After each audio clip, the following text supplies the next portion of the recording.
example, in the examination, the question here is, what is the remainder when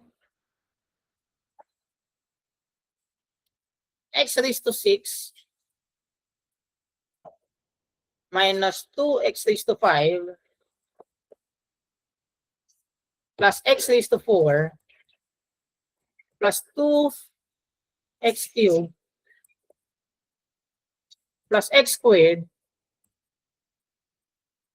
minus 36 is divided by x minus 2. Okay? That is the question in the examination.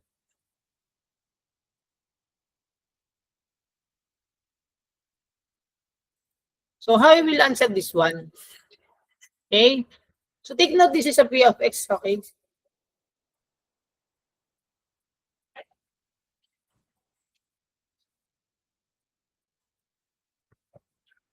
Okay. Step 1.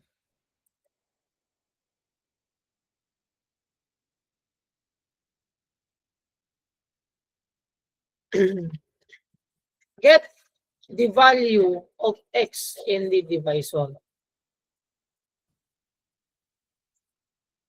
of.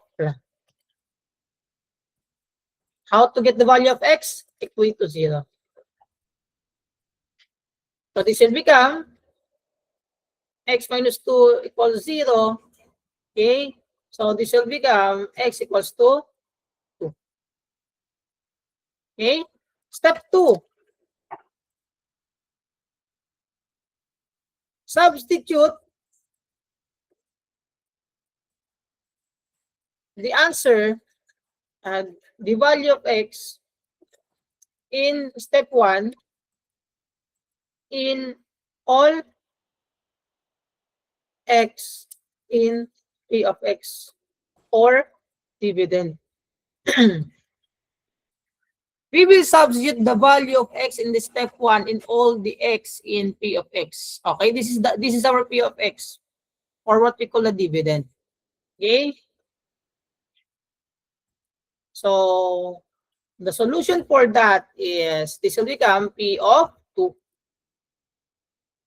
And then this will become 2 raised 2 raised to 6 minus 2 x, 2 raised to 5 plus 2 raised to 4. 6, 5, x raised to 4, yeah. Plus 2 cubed plus 2 squared minus 36. Okay? Simply, we are just substitute all the okay? We just substitute the value of x in all of the x in the dividend. Okay? And of course, step 3, simplify. So this will become p of 2 is equals to 2 raised to 6 is 4, 16, 64 minus 64 again plus 16 plus 16 plus 4 minus 36. So the answer here is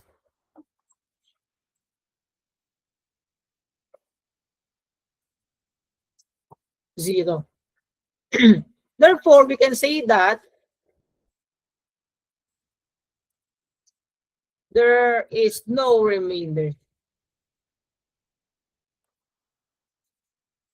when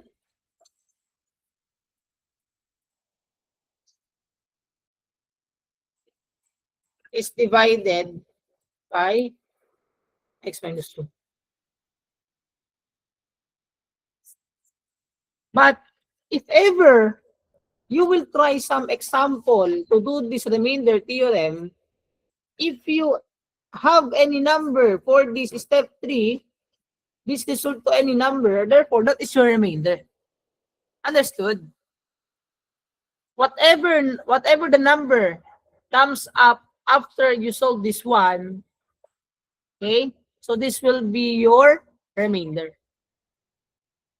Did you get me?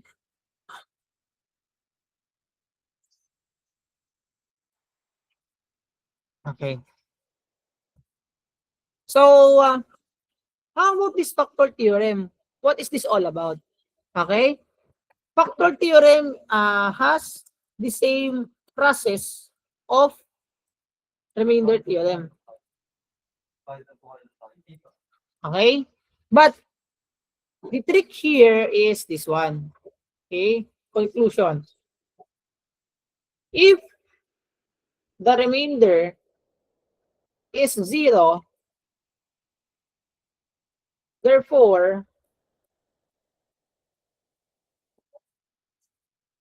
the divisor is a factor. But n,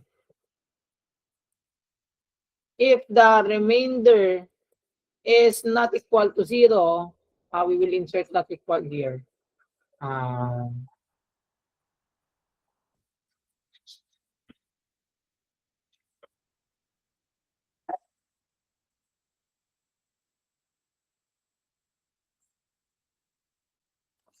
Okay, I think I can insert. Okay. If the remainder is not equal to 0,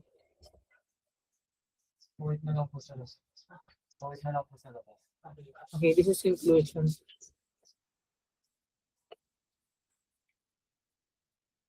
Therefore,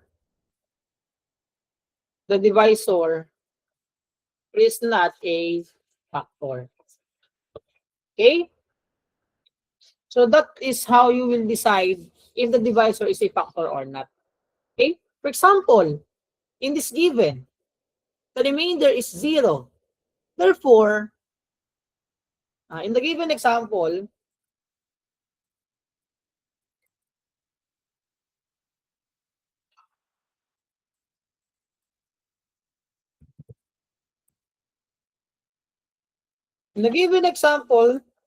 okay, the P of 2 is 0.